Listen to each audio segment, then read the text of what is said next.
Thanks for joining us. This is The What Now. We're starting from the United States, where President Trump is to unveil a new wave of tariffs today as he takes steps in determination to regulate U.S. international trade rules. It is yet uncertain how many countries will be affected and how high the tariffs will be. We have a report. This is the beginning of Liberation Day in America. Since stepping into the Oval Office, President Donald Trump has not stopped announcing tariffs and more tariffs. He seems to have an unbreakable zeal to sanitize the U.S. economy. President Trump has already raised duties on Chinese imports, as well as steel, aluminium, and some goods from Canada and Mexico. Higher levies on cars are to go into effect this week. Now the world is waiting for President Trump to unveil the details of his plan of a wider set of tariffs, which his team has been developing in the past few weeks. The White House has tagged today Liberation Day, but has not said how high the tariffs could go. During his campaign last year, President Trump backed a 10% across-the-board tariff on all imports coming into the U.S., sometimes suggesting that could be 20%, even 60% on imports from China. Getting into office, he has insinuated the rates could vary country by country. This has led to businesses and political leaders expressing worry over the possibility of new and high taxes on their products. Last Sunday, President Trump said his new tariffs could apply to all countries, suggesting a possible return to the parallel tariff he backed during his campaign. The UK, the European Union, China, Russia, Canada, Mexico, Saudi Arabia, South Africa, Argentina, Australia, Brazil, and India are amongst a large number of nations expected to face the weight of Mr. Trump's tariffs. Many nations are still hoping eventually to work out some sort of deal with the U.S. for the flexibility of international trade. Now, for a wider look into President Trump's wave of tariffs, global affairs analyst Dr. Jide Ojo joins me from Nigeria's Federal Capital Territory, Abuja. Good to have you join us, Dr. Jide. It's my pleasure, Precious. Good afternoon. Good afternoon. So while the world is awaiting this announcement by President Trump, several countries have also talked about a retaliation, of course, as expected. This will spark a retaliatory action from global trading partners. Are we now on the precipice of a global trade war? We are already in it. The world is already in the wild storm of global trade war that was precipitated by Donald Trump in the last couple of months.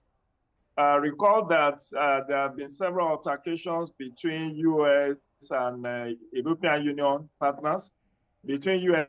and Canada, between U.S. and Mexico, between U.S. and several other countries. And once there is a retaliatory move, because no country actually have monopoly of trade war. You know, China has said that it will respond in kind. Canada has said same. Even Britain, who happens to be the longest and oldest ally of U.S., have said that they are waiting with bated breath to see what this will be like. So I guess in a few hours, 4 p.m. American time, we will all know exactly what the new global tariff will be. But suffice to say that countries like Mexico is cringing, and they have been pleading. They've done a number of wide reforms, including deploying 10,000 security operatives to the southern border with U.S. They've extradited the number of drug barons that were arrested. They have promised a wide range of reforms. And for me, the biggest lesson here is about protectionism. How a country protects its own industry, its own manufacturing industry. This definitely is part of the wider American first policy of Donald Trump. But initially, it's going to hurt the Americans. Dr. Jide, you said two things. You said two things I want us to unpack. One of them is the U.S. You mentioned U.S. allies, for example. You mentioned U.K., and then you also talked about protecting how nations protect their industries, manufacturing. But we now live in a very interconnected world where we also have integrated economies. We have moved towards globalization, and I wanted to ask you if this move by Donald Trump will sort of reverse the gains that we have made, and also are we now also on the verge of a deglobalized world?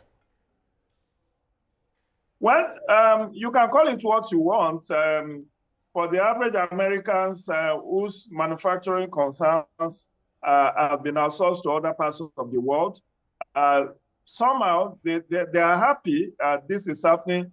Although ordinary Americans are definitely going to pay higher prices for these products, because once there's a retaliatory tariff, definitely price of commodities and imports into US will also likewise increase. But it then depends on how much of domestic production each country can do. For China, for Canada, for European Union, they don't have much to fear. It's only African countries that I fear for, because we tend to be import dependent. And with this trade war, Africa and Nigeria may be at the receiving end. Imagine we import virtually everything, including crude oil that we produce locally. We learned Dangote has had to be importing crude oil. If there is a tariff increase, definitely we will have to pay more, a lot more, for refined petroleum products. Look at our solid mineral sector. We've refused to develop it, to process our solid minerals into semi-finished products for possible export and to be able to harm more. Look at our agricultural produce. It's still being exported in a very raw form. So Africa and Nigeria will be the one at the receiving end. For the global, the BRICS members, BRICS being Brazil, China, India, Russia, South Africa. And, they are most likely going to be able to absorb the shock because they can afford to retaliate. Can any African countries retaliate? You raised a very critical point, Dr. Jide, because we see a lot of countries, especially Canada, they have reorganized themselves in the last few weeks. I mean, they were the first set of countries to be hit by the tariff, and we saw that quick reorganization and also a retaliatory tariff. But in Africa, we seem to be spending so much time dealing with conflict and other very mundane issues and not paying attention to global trends. How should we be reorganizing now? Well, I think this is a wake-up call, starting from the freezing of the USAID fund, and now this trade war. Africa has been at the receiving end, and we cannot have it worse as it is, given that we are also facing internal strifes, conflict situation, killings and wars. And so it's time for us to it's a wake-up call for Africa and for Nigeria to try and improve its manufacturing sector, to overcome its energy challenge, particularly electricity, which is pivotal to any manufacturing business. Because the reason why we depended more on imports is because imports are cheaper than locally produced goods and items. But now that imported products are most likely going to, the price of the imports are going to be exponentially increased, then we need to look inward. And that is why I would challenge our research institutes and the presidents, the various ministries, departments, and agencies that can come up with innovative solutions that can help us. We cannot afford to continue to be import dependent. If we are not import dependent, all this tariff war will not affect us as much. It will just affect us marginally. Look at Canada. Canada has also slammed tariff increased tariff, I think 25% tariff on steel and aluminum products, including electricity, which is being imported into US. But what have we been exporting? Like I said earlier on, raw materials, basically raw agricultural materials, agricultural products, solid mineral in raw form, crude oil.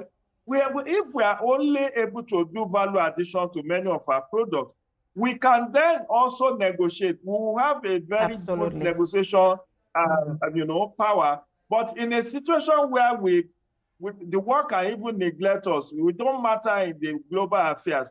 And that's why all our attempts at making trade fair, trade fair is basically making trade fair. But trade cannot be fair if you are not bringing something innovative to the table. Absolutely. And that's why you see that the other countries that have innovative solutions. Dr. Jide, I'm afraid we do have to leave it here. We're waiting, the world is waiting with bated breath for those announcements. Once they come, of course, we will report them as well. Thank you so much for your time, as always. Global Affairs Analyst, Dr. Jide Ojo. My pleasure, Precious. Stay safe and enjoy your day.